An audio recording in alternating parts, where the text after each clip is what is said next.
লালা welcome back বয়েস। Welcome back to Ratul ভাইয়ের জ্ঞানী কথাবার্তা শো। ইয়ো, আজকে আমাদের আলোচ্য বিষয় হলো গিয়ে Dhaka polytechnical institute.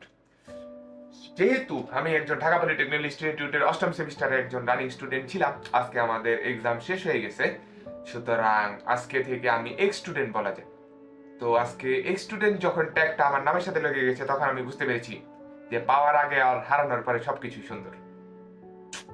I am not a that much পড়ালেখার person. Most of the person যারা আমার সাথে অ্যাড আছে তারা কেউই এত পড়ালেখায় ভালো না।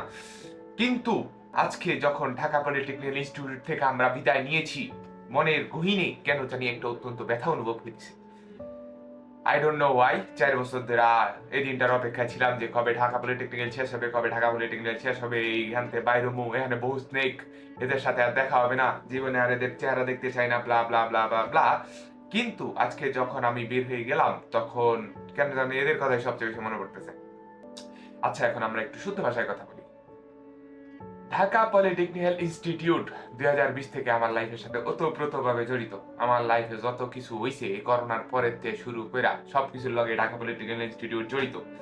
আমার লাইফে সাকসেস বলো, ডাউনফল বলো, ডাউনগ্রেড বলো, অ্যাচিভমেন্ট বলো, যা কিছু আছে সবকিছুর সাথে ঢাকা পলিটেকনিক্যালের সাথে কোনো না কোনো সম্পর্ক আছে। হ্যাঁ, ওই একটা কথা আছে না, किसी चीज को दिल से चाहो तो पूरी दुनिया उसे तुम्हारे पाने के लिए कोशिश में जुट जाती है। আমি এতদিন চেয়েছিলাম যে ঢাকা পলিটেকনিক্যাল আমার লাইফ থেকে চলে যাক, আজকে সে কমপ্লিটলি চলে গেছে। এখন চলে তো গেছে গেছে, ভালো কথা, যাওয়ার কথা গেছে, কিন্তু এখন যাওয়ার পর আমার আর ভালো লাগতেছে না। কেন লাগতেছে জানি না, but most of the time বহুত পোলাপানের লগে এখানে ছিলাম, অনেকের সাথেই ভালো ফ্রেন্ডশিপ ছিল, ভালো বন্ডিং ছিল।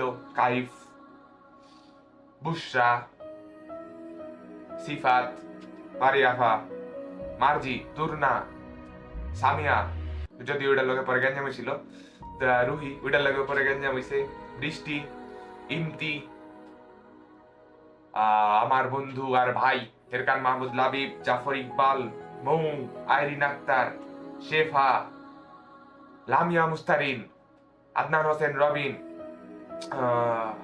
আরাফাত, নিলয়, হ্যান তেন বহুত মানুষ আছে, তালহা, জুবাইর, এদের সবার সাথে আমার অত্যন্ত ভালো একটা সময় কেটেছে এই ঢাকা পলিটেকনিক্যাল ইনস্টিটিউটে।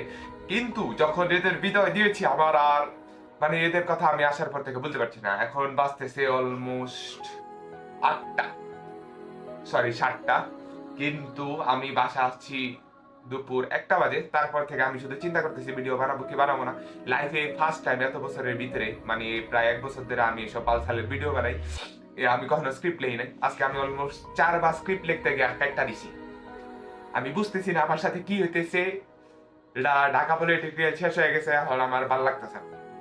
এখন মোরাল অফ দ্য স্টোরি ওটা না, মোরাল অফ দ্য স্টোরি হলো এখানে আমাদের সাথে অনেকের পরিচয় হয়েছে, অনেকের সাথে ভালো বন্ধুত্ব ছিল, অনেকের সাথে ভালো একটা সম্পর্ক ছিল, অনেকের সাথে মেলবন্ধন হয় নাই, অনেকের সাথে আর হয়তো কথা হবে না, অনেকের সাথে আমি মরেও যাবো, দেখাও হবে না, অনেকের সাথে হয়তো আমাদের শেষ দেখা হয়ে গেছে।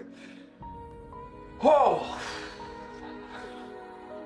Roller coaster ride. আপনাদের সবাইকে আমি অত্যন্ত ভালোবাসি আমার মনের গহীনস্থল থেকে। আপনারা যে যেখানেই থাকেন ভালো থাকেন, সুস্থ থাকেন, আগায় যান, এই দোয়া করি অলওয়েজ। আমাকে কদ্দুর কেমনে মনে রাখবেন জানি না, অনেক আকাম উকাম করছি, মনে রাখলে ভালো কথা, না রাখলেও ভালো কথা। ঢাকা পলিটেকনিক্যাল ইনস্টিটিউট একটা ফাকড আপ প্লেস, আমি ফার্স্টের থেকে কইয়া হনো গেতাছি। এখন জিনিসটা হয়ে গেছে কি, হিন্দিতে একটা কাহাবাত আছে, ওই যে শামা মিল ভি যায় তো क्या है, धड़कने रुक भी जाए क्या है, तो क्या है, इतना कुछ गवा दिया है तुझे पाने की खातिर, तो अब मिल भी जाए तो क्या है। দিস স্টোরি এন্ডস দেয়ার। আজ এই ঢাকা পলিটিক্যাল ইনস্টিটিউটের কাহিনী এখানেই শেষ হলো। দেখা যাক কে কদ্দূর যায় না যায়।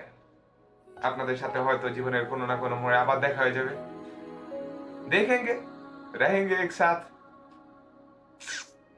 चलता है। বাই। আমার ভিতরে অনেক কথা ঘুরছে, কিন্তু আমি প্রপারলি বলতে পারছি না বাই বলার পরেও। আরেকটা শের দিয়ে শেষ করতে চাই। खुदा की कसम, दोबारा से खड़े हो जाए पर अब मूड नहीं है। कभी कभी आगे बढ़ जाने में ही भलाई है, कभी कभी रुक जाने में ही सुकून है। पर याद करेंगे किसी रोज, किसी ब्रह्मांड के किसी एक और कोने में, किसी कहानी के किसी और एक वजूद में, फिर दौड़ जाएंगे इस कहानी के यादों की बोझ में। बाय।